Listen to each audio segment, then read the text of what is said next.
7月的滨海市像被扔进了熔炉，柏油路蒸腾着热浪，而远郊的黄金海岸却涌动着清凉的海风。林峰叼着冰棍靠在大巴车窗边，看着窗外飞速倒退的椰林，耳边是同事们此起彼伏的喧闹。作为创科未来研发部的技术骨干，他本不想来这场强制参加的团建，直到前排座位传来一阵轻响，白若雪抱着文件夹转过身。女人穿着米白色的真丝衬衫，领口系着简约的黑色丝巾，长发挽成利落的发髻，露出纤细白皙的脖颈。阳光透过车窗落在她脸上，睫毛投下淡淡的阴影，连最挑剔的直男都得承认，这位市场部的美女总监确实美得让人移不开眼。只是她周身那股生人勿近的寒气，让不少想搭话的同事都望而却步。林工，上次对接的用户数据麻烦再同步一份。白若雪的声音清冷，像冰镇过的矿泉水，技术部提交的版本有几个字短缺失。林峰挑眉，指尖在手机上快速操作，10分钟前刚发你邮箱，白总监大概没来得及看。他刻意加重了总监2个字，语气里带着点不易察觉的调侃。上周项目评审会，这位白总监可是把技术部批得抬不起头，理由是用户体验差强人意。白若雪皱了皱眉，拿出手机滑动屏幕，果然看到未读邮件的提醒。他抿了抿唇，没再多说，转身坐了回去，只是耳尖悄悄泛起一丝微红。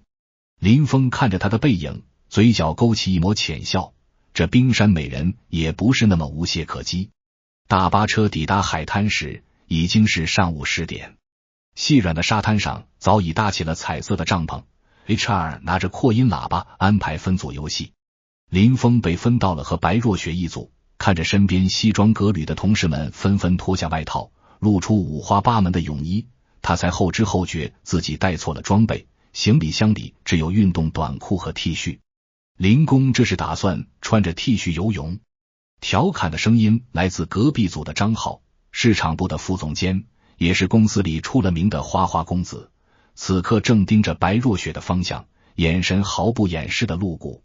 林峰没理会他，刚想找地方换衣服，就被同事们拉着加入了沙滩排球赛。阳光炙烤着皮肤，汗水顺着额角滑落，他和同事们打闹着抢球，不知不觉跑到了海水边缘。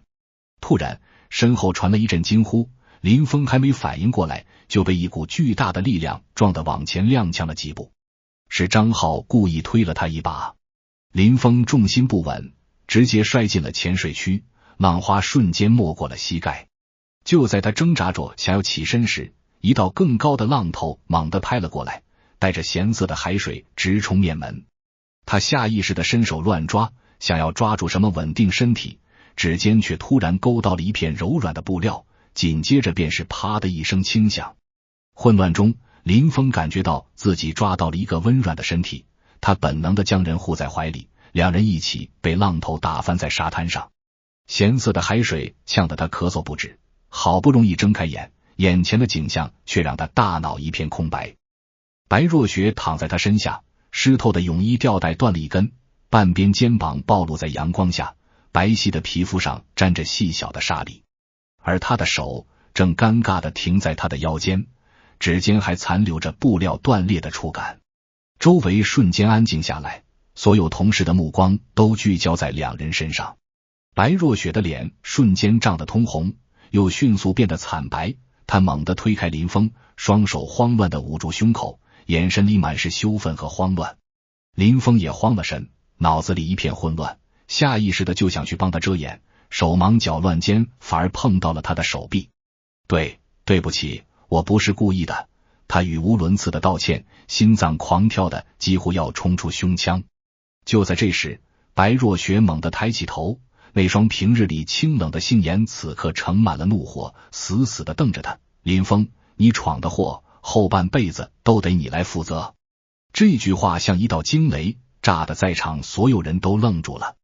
张浩先是愣了一下，随即露出幸灾乐祸的笑容，低声对身边的人说，看来林公要走桃花运了。林峰张了张嘴，想解释刚才是被人推了一把，可看着白若雪通红的眼眶和愤怒的眼神，所有的话都堵在了喉咙里。他知道无论如何，这件事是因他而起，而且他确实看到了不该看的。先回帐篷换衣服。林峰深吸一口气，脱下自己的 T 恤递过去，挡住他暴露的肩膀，声音低沉而坚定，这里人多，先跟我走。白若雪犹豫了一下，最终还是接过 T 恤裹在身上，跟着他快步走向远处的更衣帐篷。背后传来同事们的窃窃私语，那些目光像针一样扎在他背上，让他恨不得找个地缝钻进去。进了帐篷，林峰自觉地转过身，背对着他，我在外面等你，有什么需要随时叫我。他能听到身后传来的布料摩擦声，还有压抑的啜泣声，心里涌上一阵愧疚。10分钟后，白若雪换好了自己的衬衫和长裤，只是头发还是湿的，贴在脸颊上，显得有些狼狈。他走到林峰面前，眼神复杂，这件事不准告诉任何人。我知道。林峰点头，刚才是张浩推了我一把才会。不管是什么原因，结果已经这样了。白若雪打断他，语气依旧冰冷，但仔细听能察觉到一丝颤抖。你说怎么负责？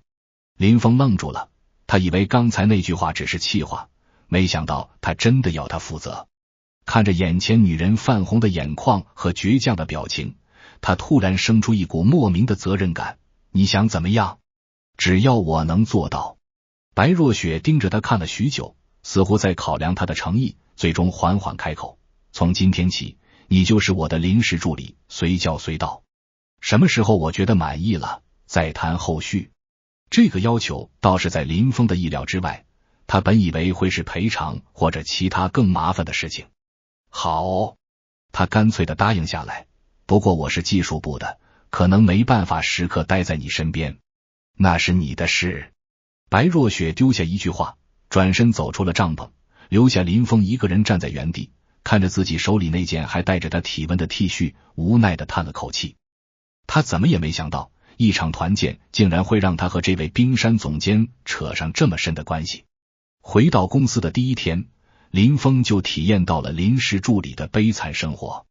早上7点，他就被白若雪的电话吵醒，让他去公司附近的老字号买豆浆油条，还得是刚出锅的。等他提着早餐气喘吁吁地赶到公司，白若雪又说想吃城西的小笼包，让他重新去买。白总监，这来回要2个小时，会耽误上午的例会。林峰耐着性子解释，他手里还拿着昨天没改完的代码，原本计划早上早点到公司赶进度。白若雪头也没抬地看着文件，例会不重要，我的早餐重要。他顿了顿，抬眼看向他，眼神里带着一丝挑衅，怎么，林公这事不想负责了？林峰深吸一口气，压下心里的火气，我去买。他转身走出办公室，心里把张浩骂了800遍，如果不是那个家伙推了他一把，他现在应该在自己的工位上改代码，而不是像个跑腿的一样到处买早餐。等他提着小笼包回来时，已经错过了例会。技术部经理找他谈话，语气里满是无奈，林峰啊，你最近怎么回事？和市场部那边走那么近？一言难尽。林峰苦笑，他总不能说自己扯断了白总监的比基尼系带，被迫当他的助理吧。接下来的几天，林峰彻底沦为了白若雪的专属跑腿，打印文件、整理资料、买咖啡，甚至还要帮他取干洗的衣服，只要白若雪一个电话，他就得随叫随到。技术部的同事们都看出了不对劲，纷纷调侃他是不是被美女总监拿下了。林峰只能苦笑不语。这天下午，林峰正在帮白若雪整理市场调研数据，张浩突然走进了市场部的办公室，手里拿着一束玫瑰花，径直走到白若雪面前。若雪，晚上一起吃饭吧，我订了你最喜欢的那家法式餐厅。白若雪皱了皱眉，语气冷淡，没空，我要加班。加班有什么意思？我帮你做。张浩献殷勤道，眼神却瞟向了旁边的林峰，带着明显的敌意，有些人处在这里也没用，不如早点下班。林峰没理会他的挑衅，继续低头整理数据。他能感觉到张浩的目光像刀子一样落在他背上，心里暗自冷笑，这家伙追不到白若雪就把气撒在他身上，真是幼稚。白若雪突然开口，林峰，帮我把这份文件送到研发部。他把一份厚厚的文件递给他，明显是在支开他。林峰接过文件，看了一眼张浩得意的表情，心里有些不舒服，但还是点了点头，转身走出了办公室。刚走到走廊，就听到身后传来张浩的声音，若雪，你别生气，林峰那种人就是个技术宅，根本配不上你，还是我对你好，你就答应我吧。林峰脚步顿了顿，心里莫名有些烦躁，他摇了摇头，加快脚步走向研发部。他和白若雪只是临时的雇佣关系，他的感情生活和他没关系，他不该多想。送完文件回来，张浩已经走了，白若雪正坐在办公桌前发呆，眉头紧锁，不知道在想什么。林峰把空文件夹放在他桌上，文件送到了。白若雪抬起头，眼神有些复杂，刚才谢谢你。没什么。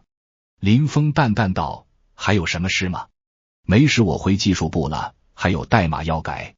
白若雪看着他，突然问道，你是不是很讨厌我这样使唤你？林峰愣了一下，没想到他会这么问。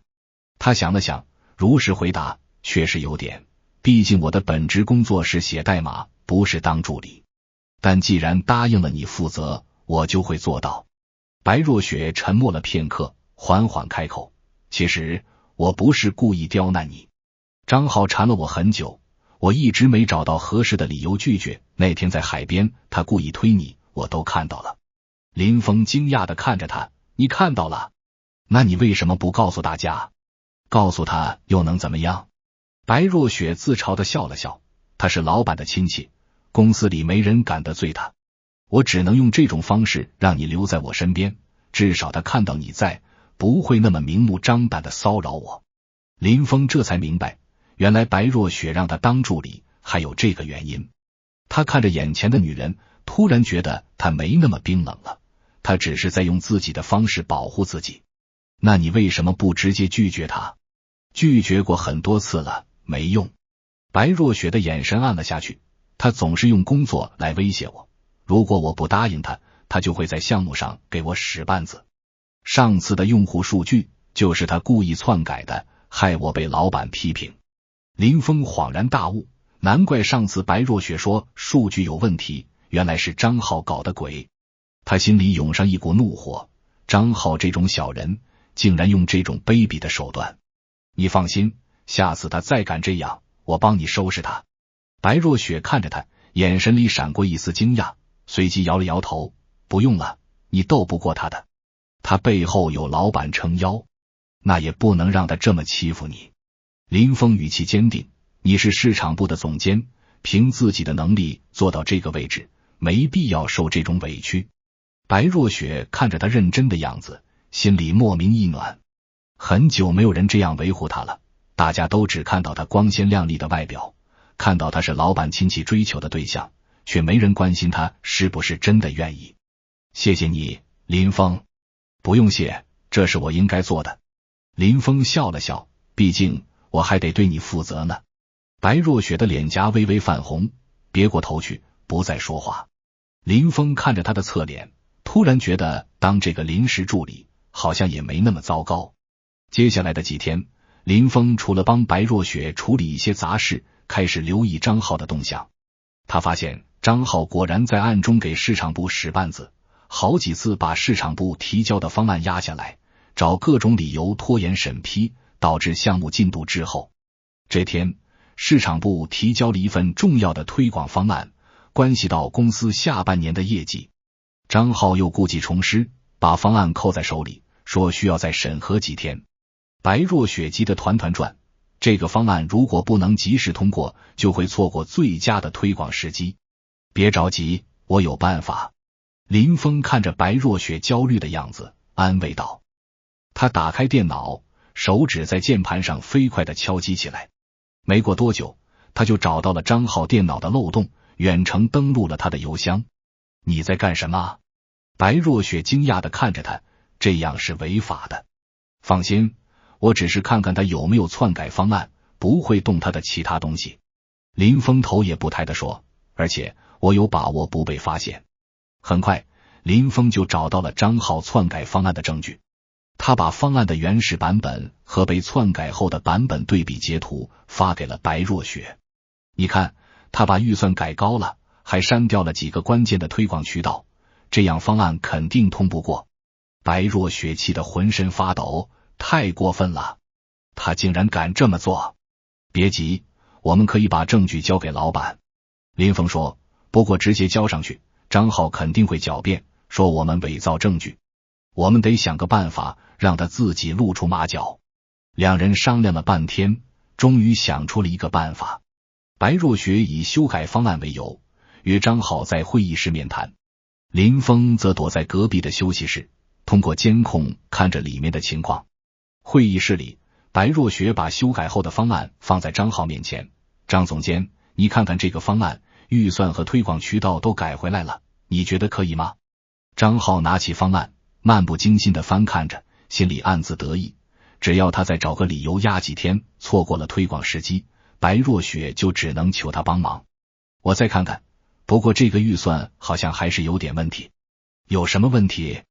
白若雪故意问道。之前的预算就是这么报的，是你说太高了，我才改的。现在改回来，你又说有问题。张浩没想到白若雪会这么问，一时语塞。我只是觉得还可以再优化一下。怎么优化？白若雪紧追不舍。不如你直接说，你到底想怎么样？是不是非要我答应你的追求，你才肯审批方案？张浩被戳穿了心思，脸色有些难看。若雪，你怎么能这么想我？我只是为了公司的利益着想。为了公司的利益？白若雪冷笑一声，拿出手机，播放了一段录音，正是刚才张浩说预算有问题的话。那你解释一下，为什么原始方案的预算和这个一样？你当时不说有问题，现在却说有问题。还有，你删掉的推广渠道都是经过市场调研证明效果最好的，你为什么要删掉？张浩脸色大变，他没想到白若雪会录音。你算计我？是你先算计我的。白若雪站起身，眼神冰冷。张浩，我告诉你，你别以为我好欺负。今天你要么审批方案，要么我们就去找老板评理，看看谁对谁错。张浩看着白若雪坚定的眼神，知道自己这次栽了。他心里虽然不甘心，但如果真的闹到老板那里，他篡改方案的事情曝光，就算有老板撑腰，也肯定会受到惩罚。好，我审批。他咬着牙在方案上签了字。白若雪拿到签好字的方案，转身走出了会议室，脸上露出了胜利的笑容。隔壁休息室里，林峰也松了口气，他关掉监控，走出了休息室。搞定了？林峰笑着问。搞定了。白若雪点头，脸上的笑容还没褪去。林峰，谢谢你，如果不是你，我真的不知道该怎么办。小事一桩。林峰摆摆手，不过张浩肯定不会善罢甘休，你以后要小心点。我知道。白若雪眼神坚定，但我不会再像以前那样忍气吞声了。有你在，我不怕他。林峰看着他信任的眼神，心里涌上一股暖流。他突然觉得自己好像不仅仅是在负责，更是在不知不觉中对这个外冷内热的女人动了心。方案通过后，市场部的同事们都松了口气，白若雪也终于能喘口气了。为了庆祝，他决定请大家吃饭，林峰自然也在受邀之列。餐厅定在一家环境不错的川菜馆，同事们都吃得很开心，纷纷向白若雪敬酒。白若雪不胜酒力，没喝几杯就脸颊通红，眼神也变得有些迷离。林峰坐在他旁边，看着他被同事们围着敬酒，心里有些担心，主动站起来帮他挡酒。白总监酒量不好，我替他喝。同事们见状纷纷起哄，哟，林公这是护上了啊！白若雪脸颊更红了，拉了拉林峰的衣角，小声说，别喝了，会醉的。没事，我酒量好。林峰笑了笑，拿起酒杯一饮而尽。他知道白若雪平时很少参加这种聚会，这次为了庆祝，才破例请大家吃饭，他不能让他被灌醉。一顿饭下来，林峰喝了不少酒，脑袋也有些晕乎乎的。散场时，外面下起了大雨，同事们纷纷打车离开，只剩下林峰和白若雪站在餐厅门口。我送你回去吧。林峰说，虽然他也有些醉，但还能撑得住。白若雪点了点头，没有拒绝。两人站在路边等出租车，雨水打湿了地面，倒映着路灯的光芒。林峰看着身边的女人，她的头发被雨水打湿了几缕，贴在脸颊上，显得格外柔弱。冷吗？林峰脱下自己的外套披在她身上。白若雪愣了一下，随即拢了拢外套，上面还残留着她的体温和淡淡的酒气，让她心里莫名一暖。谢谢你。不用谢。林峰笑了笑，我们是朋友，不是吗？白若雪抬起头，看着他的眼睛，那双眼睛在路灯下显得格外明亮。他点了点头，轻声说，是朋友。出租车来了，两人坐进车里，车厢里弥漫着淡淡的酒气和雨水的味道。白若雪靠在椅背上，闭上眼睛，似乎有些累了。林峰看着他的睡颜，心里泛起一丝温柔。他发现自己越来越喜欢看他这样放松的样子，没有平时的冰冷和强势，只有卸下防备后的柔软。到了白若雪家楼下，林峰叫醒他，到了。白若雪迷迷糊糊地睁开眼，看着外面的雨，有些犹豫。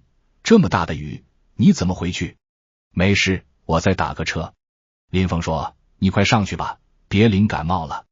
白若雪点了点头，推开车门，又突然转过身，林峰，要不你先到我家避避雨吧，等雨小了再走。林峰愣了一下，没想到他会邀请自己去他家。他看着外面的大雨，又看了看白若雪期待的眼神，点了点头，好。白若雪的家布置得很温馨，简约的北欧风格，客厅的书架上摆满了书，还有几盆绿植，显得生机勃勃。他给林峰倒了杯温水，你先坐，我去给你拿条毛巾。林峰坐在沙发上，环顾着四周，心里有些紧张。这是他第一次走进白若雪的私人空间，感觉很奇妙。没过多久，白若雪拿着一条干净的毛巾走出来，递给了他，擦擦吧。林峰接过毛巾，擦了擦脸上的雨水。白若雪坐在他旁边，看着他，突然问道，林峰，你有没有喜欢的人？林峰愣了一下，没想到他会问这个问题。他看着他的眼睛，心里有些犹豫，不知道该不该告诉他自己的心意。以前没有，不过现在有了。白若雪的心跳漏了一拍，她紧张地问道，是谁？公司里的吗？林峰看着他，嘴角勾起一抹浅笑，是，而且他就在我面前。白若雪的脸颊瞬间涨得通红，她别过头去，不敢看他的眼睛，心里却像小鹿一样砰砰直跳。他知道自己对林峰也有好感，从他帮他挡酒，到帮他对付张浩，再到现在陪他避雨，这个男人的身影已经不知不觉走进了他的心里。白若雪张了张嘴，想说什么，却又不知道该怎么说。林峰握住他的手，他的手很软很凉。若雪，我知道我们认识的时间不长，而且一开始还有些误会，但我是真心喜欢你的。你愿意做我的女朋友吗？白若雪抬起头，看着他真诚的眼神，眼眶有些湿润。他点了点头，声音哽咽，我愿意。林峰笑了，紧紧地抱住他。窗外的雨还在下，但车厢里的气氛却格外温暖。他知道，从这一刻起，他对他的负责不再是被迫，而是心甘情愿。林峰和白若雪确定关系后，并没有公开，毕竟在同一家公司，公开恋情可能会影响工作。但两人之间的互动还是引起了同事们的注意，尤其是张浩，他看着林峰和白若雪经常一起吃饭，一起下班，心里极度的发狂。他不甘心自己追求了那么久的女人，竟然被林峰这个技术宅抢走了。他开始四处散播谣言，说林峰是靠耍手段才追到白若雪的，还说两人在海边的意外是林峰故意设计的。这些谣言很快就传到了林峰和白若雪的耳朵里。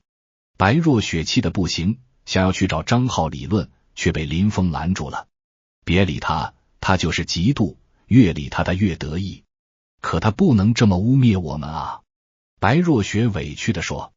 林峰抱着他，安慰道：我知道你委屈，但我们没必要和这种人一般见识。只要我们自己知道是真心相爱的就好，别人怎么说不重要。白若雪靠在他怀里，点了点头。他知道林峰说的对，但心里还是很不舒服。张见白若雪和林峰没有反应，更加变本加厉。他利用自己的职权，在项目上给林峰使绊子，故意把最难的任务交给林峰，还处处挑他的毛病。这天，公司接到了一个重要的项目，需要技术部和市场部合作完成。张浩主动请缨，担任项目负责人，还指定林峰负责核心技术部分。明眼人都知道，张浩是想借机刁难林峰。这个项目难度很大，而且时间很紧，只有半个月。张浩看着林峰，眼神里满是挑衅：林工，你能完成吗？如果完成不了，就早点说，别耽误了项目进度。林峰看着张浩，淡淡道：没问题，我会按时完成。好，那我就等着看你的表现。张浩冷笑一声，转身离开了。白若雪担心地看着林峰，这个项目太难了，半个月根本不可能完成。他就是故意刁难你。放心，我有把握。林峰笑了笑，虽然难度大，但也不是不可能。而且这也是一个证明自己的机会。接下来的半个月，林峰几乎住在了公司。他每天只睡几个小时，其余时间都在写代码、测试程序。白若雪心疼他，每天都给他带早餐和晚餐，晚上还陪他一起加班。在两人的努力下，项目进展得很顺利。就在离 deadline 还有3天的时候，意外发生了。林峰写的核心代码突然出现了漏洞，导致整个系统崩溃。怎么回事？林峰焦急地看着电脑屏幕，额头上布满了汗水。他明明已经测试过很多次了，不可能出现这种问题。白若雪也慌了，会不会是张浩搞的鬼？林峰皱了皱眉，他也怀疑是张浩做了手脚，但没有证据。先别管是谁做的，赶紧修复漏洞。两人立刻投入到修复漏洞的工作中。时间一分一秒的过去，离 deadline 越来越近，可漏洞始终没有修复。林峰的压力越来越大，精神也有些恍惚。就在这时，白若雪突然想到了什么。对了，上次你帮我找张浩篡改方案的证据时，不是发现他电脑有漏洞吗？说不定他就是用同样的方法篡改了你的代码。林峰眼前一亮，对，我怎么没想到？他立刻打开电脑，开始检查代码的修改记录。果然，他发现有一段代码在昨天晚上被人修改过，而修改的时间正是张浩加班的时间。找到了！林峰兴奋地说，是张浩篡改了我的代码。白若雪也松了口气，太好了，我们赶紧把证据交给老板。两人拿着证据找到了老板。老板看完证据后勃然大怒，他早就知道张浩仗着自己是亲戚，在公司里为所欲为，只是一直没有证据。这次张浩竟然敢在重要项目上动手脚，他再也不能容忍了。张浩太过分了，老板愤怒地说，我马上开除他。很快，张浩就被公司开除了。他临走前恶狠狠地瞪着林峰和白若雪，你们给我等着，我不会放过你们的。林峰和白若雪根本没把他的威胁放在眼里，他们现在只想赶紧修复漏洞，完成项目。在两人的努力下，漏洞终于在 deadline 前修复好了，项目也顺利交付。老板对林峰和白若雪的表现非常满意，不仅给他们发了奖金，还提拔林峰当了技术部的副经理。太好了！白若雪兴奋地抱住林峰，你终于得到认可了。林峰抱着他，脸上露出了欣慰的笑容。他知道，这不仅仅是他一个人的功劳，更是他和白若雪共同努力的结果。项目成功后，林峰和白若雪的关系也逐渐公开了。同事们虽然有些惊讶，但更多的是祝福。毕竟两人在项目中展现出的默契和能力，大家都有目共睹。这天，公司组织了一场庆功宴，老板特意表扬了林峰和白若雪。宴会上，张浩的位置空着，没有人再提起他，仿佛他从来没有在公司出现过。谢谢你，若雪。林峰端着酒杯看着白若雪，如果不是你，我可能早就放弃了。我们是情侣，互相支持是应该的。白若雪笑了笑，和他碰了碰酒杯。就在这时，老板突然站起来，拿起话筒：各位同事，今天除了庆祝项目成功，我还有一件事要宣布。他看向林峰和白若雪，林峰和白若雪两位同志不仅在工作上表现出色，而且在生活中也是一对恩爱的情侣。我决定给他们放1周的带薪假期，让他们好好享受二人世界。台下立刻响起了热烈的掌声和欢呼声。林峰和白若雪对视一眼，都从对方的眼里看到了惊喜和幸福。庆功宴结束后，林峰牵着白若雪的手走在回家的路上。夜晚的风很凉爽，月光洒在地上，像铺了一层银霜。我们去哪里度假啊？白若雪靠在林峰的肩膀上，轻声问道。去海边吧。林峰说，上次在海边发生了意外，这次我们去补一个浪漫的假期。白若雪点了点头，脸上露出了期待的笑容。1周后，林峰和白若雪来到了一个宁静的海滨小镇。这里的海水很蓝，沙滩很干净，没有城市的喧嚣，只有海浪的声音和清新的海风。两人在海边租了一间民宿，每天一起看日出、看日落，一起在沙滩上散步、捡贝壳，一起在海里游泳、嬉戏，仿佛又回到了团建那天。但这次没有意外，只有甜蜜和幸福。这天傍晚，林峰带着白若雪来到了海边的一块礁石上。夕阳西下，天空被染成了橙红色，海浪拍打着礁石，发出哗哗的声音。林峰从口袋里拿出一个小盒子，单膝跪地，打开盒子，里面是一枚钻戒，在夕阳的照耀下闪闪发光。若雪，林峰看着白若雪的眼睛，语气真诚而坚定，从海边那次意外开始，我就注定要对你负责。这段时间我们一起经历了很多，有困难，有挫折，但更多的是幸福和快乐。你已经走进了我的心里，成为了我生命中最重要的人。我知道负责这2个字可能太沉重，但我愿意用我的一生来对你负责。你愿意嫁给我吗？白若雪看着林峰，眼眶湿润了。他点了点头，声音哽咽，我愿意。林峰，我愿意嫁给你。林峰笑了，把钻戒戴在他的手指上，然后站起来，紧紧地抱住他。夕阳下，两人的身影被拉得很长，海浪为他们伴奏，海风为他们祝福。白若雪靠在林峰的怀里，感受着他的体温和心跳，心里充满了幸福。他知道，从海边那次意外开始，他的人生就和这个男人紧紧地联系在了一起，而这份意外带来的缘分将会伴随他的一生。林峰和白若雪结婚后，并没有像其他夫妻那样立刻投入到柴米油盐的生活中，而是选择了继续在公司打拼。林峰凭借出色的技术能力，很快就晋升为技术部经理，白若雪也坐稳了市场部总监的位置，两人成为了公司里人人羡慕的神仙眷侣。每天早上，林峰都会先送白若雪去公司，然后再自己去上班。晚上下班，两人会一起去菜市场买菜，回家做晚饭。虽然工作很忙，但他们总会抽出时间陪伴对方。周末的时候，他们会一起去爬山、看电影、逛书店，或者只是窝在家里看看书、聊聊天。林峰的厨艺越来越好，白若雪也从一个厨房小白变成了能做出几道拿手菜的小厨娘。这天是他们的结婚1周年纪念日，林峰特意提前下班，买了鲜花和蛋糕，还准备了一份神秘的礼物。他回到家，白若雪还没回来，他把家里布置得很温馨，然后坐在沙发上等着他。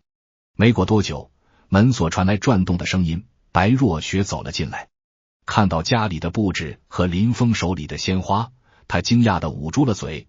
你怎么回来这么早？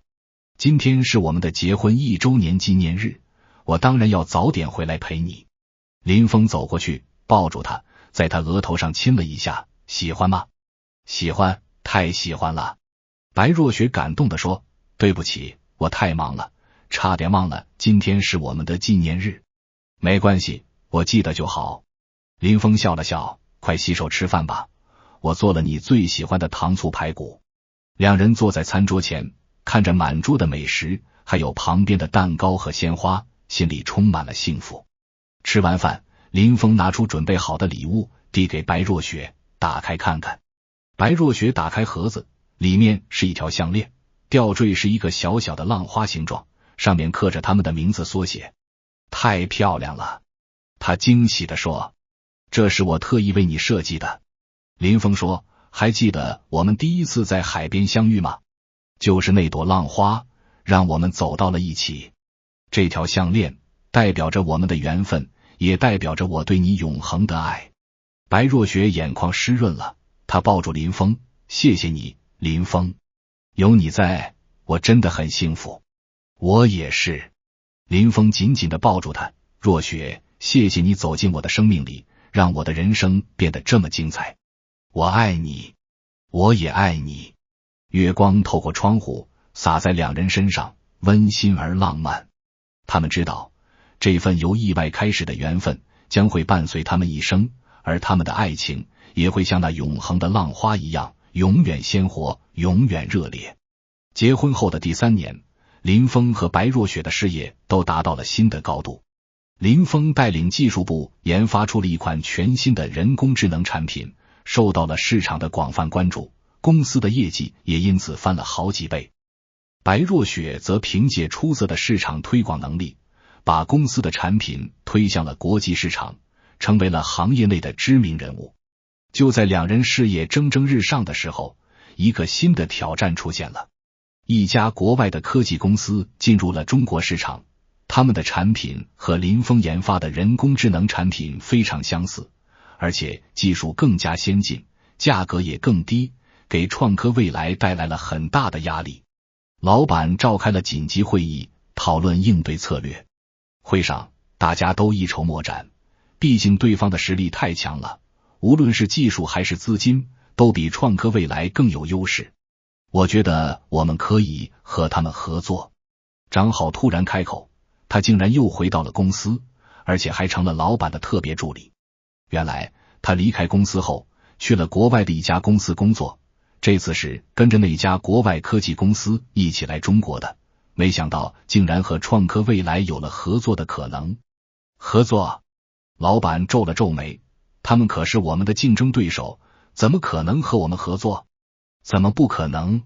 张浩笑了笑，他们虽然技术先进，但对中国市场不熟悉，而我们创科未来在中国市场有很强的根基，我们可以和他们合作，他们提供技术，我们负责市场推广，互利共赢。老板有些动心，毕竟现在公司面临的压力很大，如果能和对方合作，确实是一个不错的选择。但他还是有些犹豫，毕竟张浩之前在公司的名声不太好。林峰看穿了张浩的心思，他根本不是想合作，而是想借机把公司的核心技术和市场资源卖给对方。我反对合作。林峰站起来，语气坚定，对方的目的很明显，就是想垄断中国市场。如果我们和他们合作，最后只会被他们吞并。林峰，你别危言耸听。张浩反驳道，现在公司面临这么大的压力，不合作就只能被淘汰。你是技术部经理，当然不想和别人分享技术，但你也要为公司的前途着想。我正是为了公司的前途着想，才反对合作。林峰说，他们的技术虽然先进，但我们也不是没有机会。我们可以加大研发投入，改进我们的产品，一定能打败他们。谈何容易？张浩冷笑一声，他们的技术领先我们至少2年，我们根本不可能在短时间内追上他们。事在人为。林峰说，只要我们齐心协力，就没有做不到的事情。白若雪也站起来支持林峰，我同意林峰的意见。我们市场部有信心，只要产品质量过硬，我们就能打开市场，打败竞争对手。老板看着林峰和白若雪坚定的眼神，又看了看张浩，最终还是决定相信林峰和白若雪。好，那我们就不合作，加大研发投入，改进产品。林峰，技术方面就交给你了。白若雪，市场推广方面就靠你了。放心吧，老板，我们不会让你失望的。林峰和白若雪异口同声地说。张浩看着两人，眼神里闪过一丝阴狠，但很快就掩饰过去了。他知道这次他又失败了，但他不会就此罢休。接下来的几个月，林峰带领技术部的同事们日夜奋战，攻克了一个又一个技术难关。白若雪则带领市场部的同事们制定了全新的推广方案，跑遍了全国各地宣传公司的新产品。在两人的努力下，公司的新产品终于研发成功了。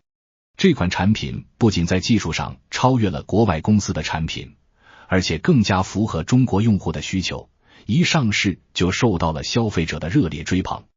国外公司的产品在中国市场的销量一落千丈，最终不得不退出了中国市场。太好了，我们成功了！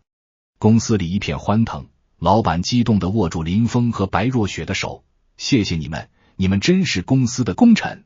林峰和白若雪相视一笑，他们知道，这不仅仅是他们的胜利，更是整个公司的胜利。他们用自己的努力和坚持，证明了只要齐心协力，就没有克服不了的困难。打败国外公司后，创科未来成为了中国人工智能领域的领军企业。林峰和白若雪也成了行业内的传奇人物，他们的爱情故事更是被人们津津乐道。几年后，林峰和白若雪有了一个可爱的女儿，取名叫林小雪。小家伙继承了白若雪的美貌和林峰的聪明，活泼可爱，是家里的开心果。每天下班回家，林峰都会先抱起女儿，亲一亲她的小脸蛋，然后再和白若雪一起做饭，陪女儿玩耍。周末的时候，他们会带着女儿去公园、去动物园或者去海边。这天，他们又来到了当年团建的那个海滩。林小雪在沙滩上跑来跑去，捡着贝壳，笑得不亦乐乎。林峰和白若雪坐在沙滩上，看着女儿的身影，脸上露出了幸福的笑容。还记得当年在这里发生的事情吗？白若雪靠在林峰的肩膀上，轻声问道。当然记得。林峰笑了笑，那天我被张浩推了一把，不小心扯断了你的比基尼系带，你还让我对你负责一辈子。没想到一句气话竟然成真了。是啊，没想到。白若雪也笑了，如果不是那次意外，我们可能永远都不会有交集。这就是缘分吧。林峰握住她的手，遇见你是我这辈子最大的幸运。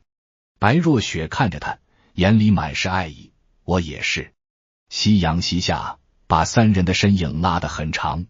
林小雪跑过来，扑进林峰的怀里。爸爸妈妈，我们回家吧，我饿了。